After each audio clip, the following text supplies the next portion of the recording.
जय श्री राधे राधे। पुत्रदा एकादशी और मंगला गौरी व्रत एक ही दिन आज पढ़ रहे हैं, तो कल है मंगला की पूजा और पुत्रदा एकादशी। तो जाने विधि और मुहूर्त। शुभ मुहूर्त।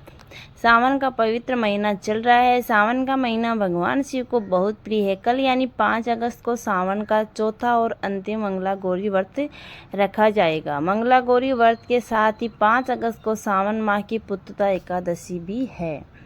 सावन का पवित्र महीना चल रहा है। सावन का महीना भगवान शिव को बहुत प्रिय है। कल यानी 5 अगस्त को सावन का चौथा और अंतिम मंगला गौरी व्रत रखा जाएगा। सावन के महीने में हर मंगलवार को मंगला गौरी व्रत रखा जाता है।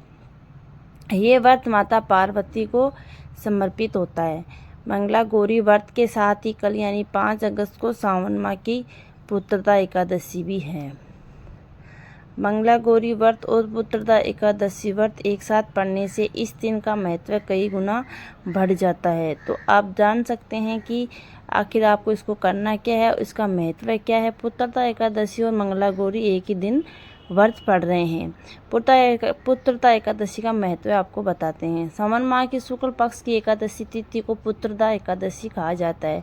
पुत्रदा एकादशी के दिन भगवान विष्णु की पूरी विधि विधान से पूजा अर्चना की जाती है। ये व्रत संतान के लिए रखा जाता है। इस व्रत को रखने से संतान सुख की प्राप्ति होती है, साथ ही संतानों के सारे कष्ट दूर हो जाते हैं। तो ये व्रत आपको जरूर रखना है अपने संतानों के लिए। अब बताते हैं मंगला गौरी व्रत का महत्व है। मंगला गौरी व्रत का महत्व क्या है। ऐसी मान्यता है कि माता पार्वती ने मंगला गौरी व्रत को रखकर ही महादेव को अपने पति के रूप में प्राप्त किया था। ये व्रत सुहागिन महिलाएं अपने पति की लंबी उम्र और सुखद वैवाहिक जीवन के लिए रखती है। इस व्रत को अविवाहित कन्याएं भी योग्य वर्ष की प्राप्ति के लिए रखती है।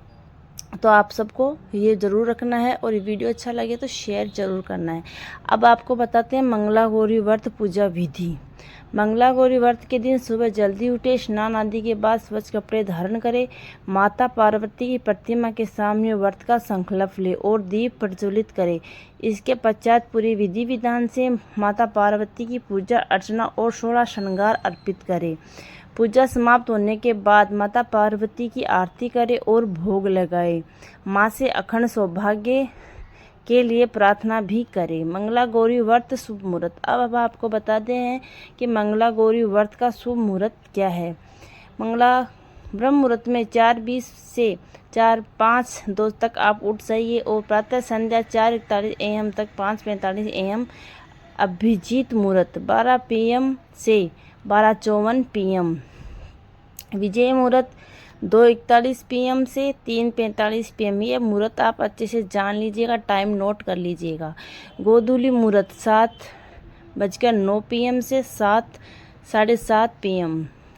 साय संध्या 7:09 PM से 8:13 PM। रवि योग 5:45 AM से 11:23 AM। निश्चिता मुहूर्त 12:06 AM अगस्त 6 से 12:48 AM अगस्त 6। पुत्रदा एकादशी पूजा विधि। अब आपको बताते हैं कि पुत्रदा एकादशी की पूजा की विधि क्या है। पुत्रदा एकादशी के दिन सुबह जल्दी उठे, स्नान आदि बाद स्वच्छ कपड़े धारण करें, विष्णु जी का ध्यान करते हुए व्रत का संकल्प ले। घर के मंदिर की साफ सफाई करें, एक छोटी चौकी पर पीला वस्त्र बिछाकर विष्णु जी को प्रतिमा स्थापित करें। अब विष्णु जी को फल फूल धूप दीप अक्षत तुलसी दल अर्पित जरूर करें। और आपको विष्णु जी को फल भी पीले रंग का ही और फल भी पीले रंग का ही चढ़ाना चाहिए। इसके बाद उन्हें पंचामृत का भोग जरूर लगाइए। पुत्रदा एकादशी व्रत का पाठ करें। विष्णु जी के मंत्र ओम नमो भगवते वासुदेवाय मंत्र का जाप करें। दिन भर व्रत रखें और विष्णु जी का स्मरण करें। अगले दिन द्वादशी तिथि के स्नान आदि के बाद स्वच्छ कपड़े पहने, ब्राह्मणों को भोजन खिलाए और दान दक्षिणा दे। इसके बाद सभी भोजन ग्रहण करके व्रत का पारण करें। यह आपको पता होना जरूरी है। एकादशी का मुहूर्त। एकादशी तिथि प्रारंभ 4 अगस्त 2025 को 11:41 AM बजे। एकादशी तिथि समाप्त अगस्त 5, 2025 को 1:12 PM बजे। पारण व्रत तोड़ने का समय 6 अगस्त को 5:45 AM से 8:26 AM तक। पारण तिथि के दिन द्वादशी समाप्त होने का समय 2:08 PM। तो ये जानकारी आपको कैसी लगी वीडियो में? अच्छी लगी तो ज़रूर बताना, कमेंट करना, लाइक करना, राधे राधे ज़रूर लिखना। तो चलिए फिर मिलते हैं।